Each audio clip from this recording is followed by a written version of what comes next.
Hello दोस्तों, नमस्कार। तो स्वागत है आपका मेरे इस यूट्यूब चैनल में। तो जैसा कि हमने पिछली वीडियो में बात की थी, स्टील के बोल्ट के बारे में बात की थी, और बाकी जो दो इसमें थे कि मैंने बताया था कि अगर स्टील के अगर किसी मेंबर को कनेक्ट करते हैं तो वहाँ पे या तो बोल्टिंग करते हैं या रिवेटिंग करते हैं या वेल्डिंग करते हैं। इन तीनों में से कोई एक करते हैं ताकि वो दोनों मेंबर कनेक्ट हो जाए। तो अपने बोल्ट के बारे में बात कर ली थी।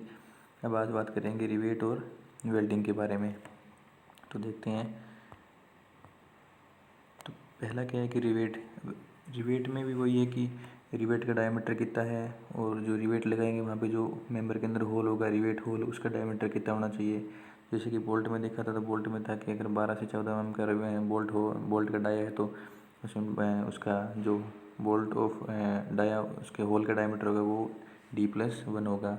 अगर 16 से 20 है या 24 है तो उसके लिए होगा D+2, और अगर 27 से ऊपर है तो D+3 वो होगा। अब इसमें इसी वे का रिवेट होगा। पहले देखते हैं कि रिवेट और बोल्ट में डिफरेंस क्या होता है। जैसे कि यहाँ पे दिखाया गया है कि जो आपका बोल्ट है वो तो इस टाइप में होता है कि इसके अंदर आगे नट लगाते हैं, नट से इसको टाइट करते हैं, और जो रिवेट है उसको सीधा उसी के अंदर लगा देते हैं। उसमें सिर्फ रखते हैं कि एक हेड होता है ऊपर और बीच में शैंक होता है, नेल होता है उसमें, मतलब टाइट करने के लिए बोल्ट नट वगैरह नहीं होता है। जैसे कि इसमें है ना ये थ्रेडेड पोर्शन, ये कि इसमें ये आपका ये है थ्रेडेड पोर्शन, तो इसके अंदर नट से टाइट किया जाता है। जैसे कि यहाँ तक आपका यहाँ तक कोई मेंबर आ जाएगा और ये टाइट होता होता है यहाँ तक आ जाएगा, और इसको सिर्फ सीधा मेंबर के अंदर लगाया जाता है इसको। जैसे कि ये मेंबर होगा आपका, और यहाँ पे अगर होल है तो इसको सीधा यहाँ से टाइट कर दिया जाता है यहाँ पे सीधा ये। तो इसमें तो सिर्फ यहाँ पे ऊपर हेड, शैंक और टेल तीन चीज़ होती है इसमें। शैंक तो इसमें भी होता है, ये वाला यहाँ से यहाँ तक का शैंक पोर्शन हो गया, और ये वाला थ्रेडेड हो गया, और ये हो गया नट पोर्शन हो गया आपका। अब इसमें ये है कि जो आपका जो अगर मान लो कि जो डायमीटर ऑफ रिवेट है वो 25 mm या उससे लेस देन है, कि इक्वल टू डी की वैल्यू अगर इक्वल टू और लेस देन 25 mm है, तो उसके लिए जो उसका डायमीटर ऑफ रिवेट होल होगा वो होगा D+1.5, ठीक है। और अगर 25 mm से बड़ा है रिवेट का डायमीटर तो होगी D+2 mm। बस ये आपको दो चीज़ें इसमें। इसकी लिमिटिंग वैल्यू कितनी है 25। अगर 25 के बराबर इससे छोटी है तो होगी D+1.5, और अगर 25 से बड़ी तो D+2। बस ये दो चीज़ याद रखने की है इसमें। रिवेट हॉल में तो और कुछ नहीं ज़्यादा इससे, ठीक है। और अब आगे नेक्स्ट बात करते हैं अपने रिवेट वेल्डिंग के बारे में। तो रिवेट में इतना याद रखना है। अब वेल्डिंग के बारे में बात करेंगे तो वही है कि अगर दो मेंबर को कनेक्ट कैसे करेंगे, या तो फिर वेल्डिंग से करेंगे।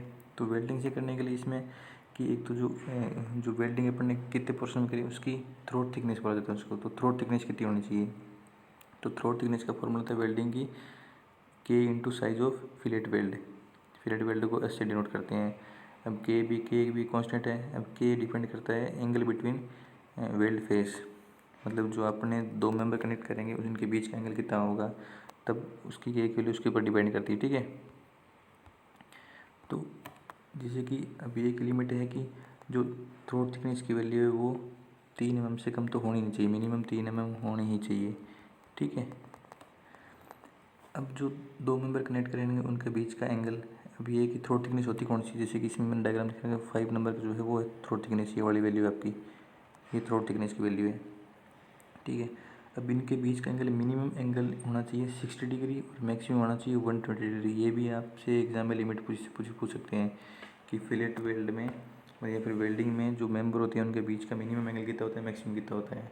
तो 60 से कम नहीं होता है और 120 से ज़्यादा नहीं होती, इनके बीच की लिमिट होती है, ठीक है। क्यों नहीं होता, क्योंकि अगर 60 से कम रखेंगे तो इनकी जो थ्रोट थिकनेस की वैल्यू आएगी वो बहुत कम आएगी, ताकि वहाँ पे वेल्डिंग कर भी नहीं पाएंगे। और अगर 120 है इसका मतलब उसकी थ्रोट थिकनेस की वैल्यू ज़्यादा आ जाएगी, तो वो वैसे से भी नहीं कर पाएंगे वेल्डिंग बाद में। तो अब देखो कि अगर मान लो एंगल आपका 60 से 90 डिग्री के बीच में है, ठीक है, तो थ्रोट थिकनेस के की वैल्यू होती है 0.7। 91 से 100 है तो 0.65। 101 to 106 है तो 0.6। 107 से 113 डिग्री है तो 0.55। 114 से 120 डिग्री है तो 0.5, ठीक है। ये आपको इतनी वैल्यू याद रखनी है। तो आपको बस एग्ज़ाम में डायरेक्ट क्वेश्चन पूछते हैं कि अगर मान लो आपका जो दो फ्यूजन फेस बोलते हैं या फिर वेल्डिंग फेस बोलते हैं, उन दो मेंबर हैं उनके बीच का एंगल आपके मान लो बोलते हैं कि 105 डिग्री है, तो वैल्यू ऑफ के की वैल्यू कितनी होगी। तो के की वैल्यू कैसे बताओगे, 105 डिग्री इसका मतलब इस रेंज के बीच में आएगा, तो के की वैल्यू होगी 0.6। ठीक है, अगर मान लो पूछ लिया कि आपका 99 डिग्री एंगल है उनके बीच का, तो के की वैल्यू कितनी होगी, 99 इस रेंज में आएगा तो कितनी होगी 0.65। आपको ये टेबल की सारी वैल्यू याद रखनी पड़ेगी 60 से लेके 120 तक में। जैसे जैसे एंगल बढ़ेगा वैसे वैसे वैल्यू क्या डिक्रीज होती जा रही है। ठीक है, फिर आता है साइज ऑफ फिलेट वेल्ड।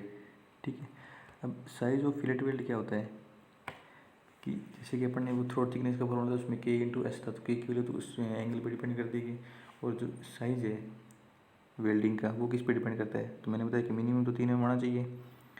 तो वो है कि जैसे कि आपकी जो thickness of thicker connected member है, जो दो मेंबर कनेक्ट करेंगे उसमें जो थिकर मेंबर होगा उसकी थिकनेस पे ये एस मिनिमम डिपेंड करेगा।